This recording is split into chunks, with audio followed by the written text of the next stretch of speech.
Haleluya, shalom saudara yang dikasih dalam Tuhan, umat Tuhan dimanapun Bapak Ibu Saudara berada. Hari ini kembali lagi saya mengajak setiap umat Tuhan untuk memulai hari bersama dengan firman Tuhan. Karena kita percaya Alkitab jelas katakan, carilah kerajaan Allah serta kebenaran itu lebih dahulu, maka semuanya akan ditambahkan kepadamu. Kita rindu memulai hari-hari kita bersama dengan firman Tuhan, karena jelas Alkitab katakan, langit dan bumi akan berlalu, tetapi firman Tuhan tinggal tetap. Dan janji Tuhan itu pasti terjadi.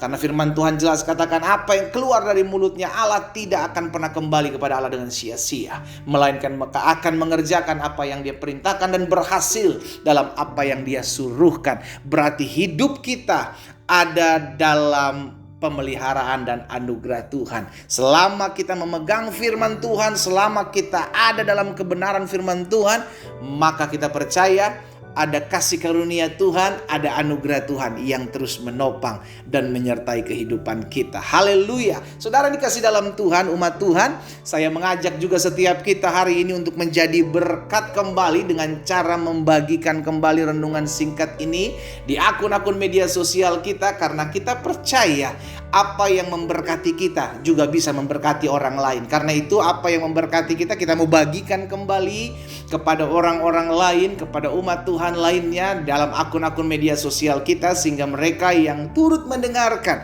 renungan firman Tuhan melalui program Bible and Coffee ini juga turut dikuatkan, diteguhkan, dan diberkati. Haleluya. Ayo jadi berkat. Kita kembali berdoa, kita akan datang kepada Tuhan. Bapa, terima kasih buat hari ini. Kami mengucap syukur buat kasih setia Tuhan, buat anugerah Tuhan dalam kehidupan kami. Kami percaya berkat anugerah rahmat-Mu selalu baru dalam kehidupan kami. Ini bukti pemeliharaan Tuhan Yesus sempurna atas kami. Hari ini sebelum kami memulai segala sesuatunya, kami perlu firman-Mu, kami perlu arahan, kami perlu tuntunan tangan Tuhan. Biarlah Roh Kudus mengajarkan kami, Roh Kudus mengarahkan kami. Sampaikan sesuatu bagi masing-masing kami ya Bapa. Di dalam nama Tuhan Yesus Kristus kami berdoa. Haleluya. Amin, amin, amin. Puji Tuhan. Nah, saudara dikasih dalam Tuhan, di dalam 2 Korintus pasalnya yang ketiga, di dalam 2 Korintus pasal yang ketiga ayatnya yang ke-12, firman Tuhan katakan seperti ini, karena kami mempunyai pengharapan, Rasul Paulus sampaikan, yang demikian maka kami bertindak dengan penuh keberanian. Saya ulangi sekali lagi, 2 Korintus 3 ayat 12. Karena kami mempunyai pengharapan yang demikian, maka kami bertindak dengan penuh keberanian. Lihat perkataan Rasul Paulus ini. Dia punya pengharapan yang akan melahirkan apa? Keberanian. Jadi orang yang memiliki pengharapan di dalam Kristus adalah orang-orang yang berani menghadapi setiap pergumulan. Demikian pula sebaliknya. Kalau kita tidak memiliki pengharapan, maka tidak ada keberanian untuk kita percaya. Sampai sini ngerti saudara ya? Sehingga akhirnya kita menyadari, oh yang saya perlukan adalah apa? Memiliki pengharapan. Itu sebabnya cara kerja iblis jelas. Dia menghilangkan setiap pengharapan di dalam hati kita. Sehingga apa? Kita tidak lagi memiliki pengharapan. Kita jadi orang-orang yang hopeless. Tidak jadi orang-orang yang kehilangan pengharapan. Tidak lagi memiliki pengharapan. Orang yang tidak memiliki pengharapan tidak akan pernah melihat mujizat. Kenapa? Karena dia tidak berharap. Bagaimana dia mau berharap? Dia tidak memiliki apa yang dia mau harapkan. Itu sebabnya Rasul Paulus katakan, karena kami mempunyai pengharapan, maka kami bertindak penuh keberanian. Jadi saya pelajari saudaraku, orang yang memiliki pengharapan, dia bertindak dengan penuh keberanian.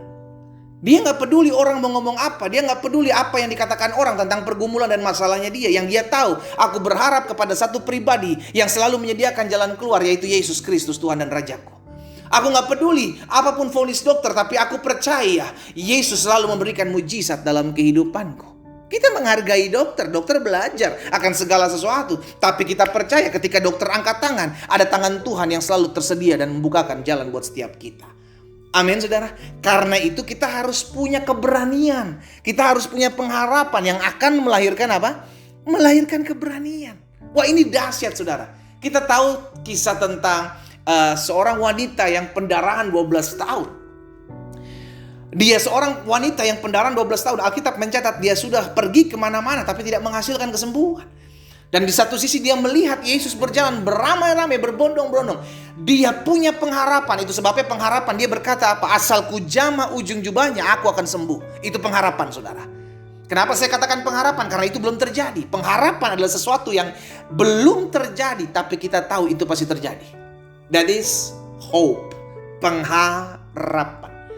Dan karena pengharapan perempuan pendarahan 12 tahun ini, dia berani menerobos. Dia berani melangkah. Dia berani menyamperin Yesus untuk memegang ujung jubahnya. Karena apa? Karena pengharapan. Pengharapan itulah yang memberikan perempuan pendarahan 12 tahun ini keberanian.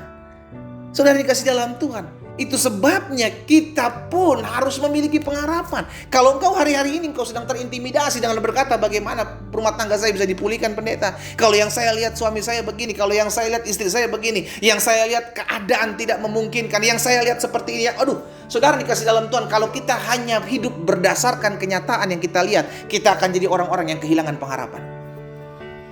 Itu sebabnya Yesus bilang, adakah iman kutemukan? Berarti yang Yesus cari iman. Karena iman akan menghasilkan pengharapan. Dan pengharapan akan membuahkan keberanian. Nah inilah respon orang percaya. Itu sebabnya kita perlu beriman. Bagaimana kita beriman? Timbul iman karena pendengaran akan firman Tuhan. Firman Tuhan membuat kita beriman. Iman membuat kita memiliki pengharapan. Dan pengharapan mengakhirkan keberanian untuk kita melangkah sekalipun kita belum melihat. Nah ini penting. Tahapan-tahapan inilah yang kita perlu miliki. Dimulai dari apa? Perenungan firman Tuhan. Saya dengar betul ada orang yang sebenarnya dia sehat, tapi dia memiliki ketakutan yang sangat akan segala yang dia rasakan. Karena hidupnya berdasarkan apa? Perasaan-perasaan. Aduh, saya rasa kayaknya saya sakit deh. Aduh, kayaknya saya rasa saya dikutukin orang deh. Aduh, saya rasa kayaknya saya disantet deh. Aduh, saya rasa kayaknya saya diguna-guna deh. Karena hidupnya berdasarkan perasaan. Dia lupa bahwa hidupnya harusnya berdasarkan firman. Firman Tuhan katakan tidak ada mantra yang mempan dalam kehidupan orang percaya. Karena kutuk itu sudah ditanggung di dalam Yesus. Tapi karena hidupnya berdasarkan perasaan-perasaan, inilah cara kerja liciknya iblis. Dia mempermainkan perasaan-perasaan orang percaya. Yang akhirnya bukannya melangkah dalam iman, akhirnya mulai meragukan kuasa Tuhan. Ayo saudara dikasih dalam Tuhan, dimanapun kau berada, jangan hidup berdasarkan perasaan. Yang pertama. Yang kedua, jangan hidup berdasarkan apa kata orang tentang dirimu. Yang ketiga, jangan hidup berdasarkan keadaan yang terjadi. Hiduplah berdasarkan firman Tuhan. Bahkan saya ajak setiap umat Tuhan, ayo renungkan firman Tuhan. Ayo mulai hari bersama dengan firman Tuhan. Karena dasar hidup kita jelas. Firman Tuhan yang membuat kita memiliki dasar hidup yang kokoh. Seperti batu karang. Rumah yang didirikan di atas batu karang tidak gampang hancur. Tidak gampang roboh. Sekalipun ada badai, banjir, ada angin ribut. Hari ini kita diingatkan. Ayo miliki iman. Dari mana iman kita miliki? Ketika kita mulai mendengarkan firman. Karena dampak dari iman, kau akan memiliki pengharapan. Ketika kau memiliki pengharapan, kau akan mulai berani melangkah sekalipun kau belum melihat. Ada tindakan action yang engkau lakukan karena engkau memiliki pengharapan. Makanya Paulus juga mengatakan dalam 2 Timotius pertama ayat yang ke-12. Itu sebabnya aku menderita semuanya ini tetapi aku tidak malu. Karena aku tahu kepada siapa aku percaya dan aku yakin bahwa dia berkuasa. Saudara dikasih dalam Tuhan.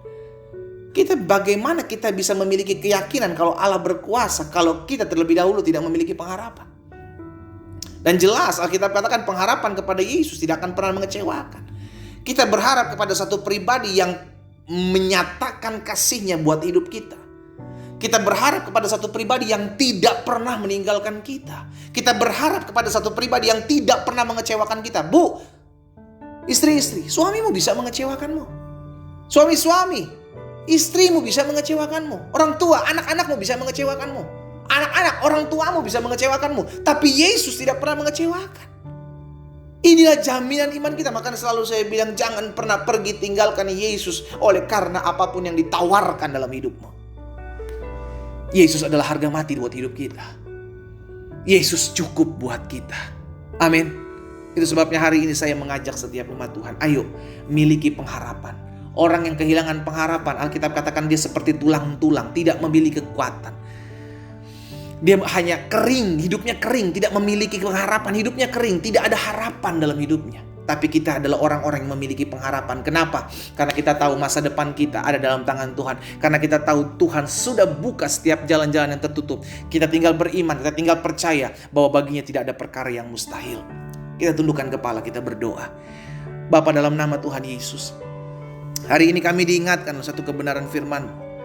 Karena kami mempunyai pengharapan, maka kami bertindak penuh keberanian. Pengharapan yang kami kepada Kristus itulah yang membuat kami berani melangkah, berani berkata tidak kepada dosa, berani percaya kepada hal-hal yang tidak mungkin terjadi dalam hidup kami. Karena kami tahu kepada siapa kami percaya. Itu sebabnya hamba berdoa hari ini ya Tuhan, biarlah firman-Mu termaterai dalam hidup kami. Mungkin ada hal-hal yang kami lihat dengan mata kepala kami, dengan telinga kami, yang kami dengar. Ada hal-hal yang mungkin tidak bisa terjadi hari-hari ini. Tapi kami mau hidup memiliki pengharapan. Karena bagi Yesus tidak ada mustahil. Bagi Yesus kami tidak ada perkara-perkara yang tidak mungkin. Kami mau belajar melangkah dalam iman. Iman menghasilkan pengharapan. Dan pengharapan tidak akan pernah mengecewakan. Karena Yesus mati bagi kami. Hamba berdoa buat yang sakit di dalam nama Yesus. Mereka dijamah Tuhan, mereka disembuhkan Tuhan, karena bagi Tuhan tidak ada perkara yang mustahil.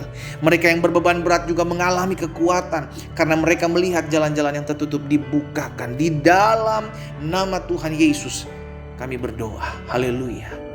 Amin. Kita nikmati kopi kita, saudara. Haleluya. Miliki pengharapan. Karena hidup yang berpengharapan adalah hidup yang berani menghadapi setiap tantangan yang ada. Tuhan Yesus memberkati kita.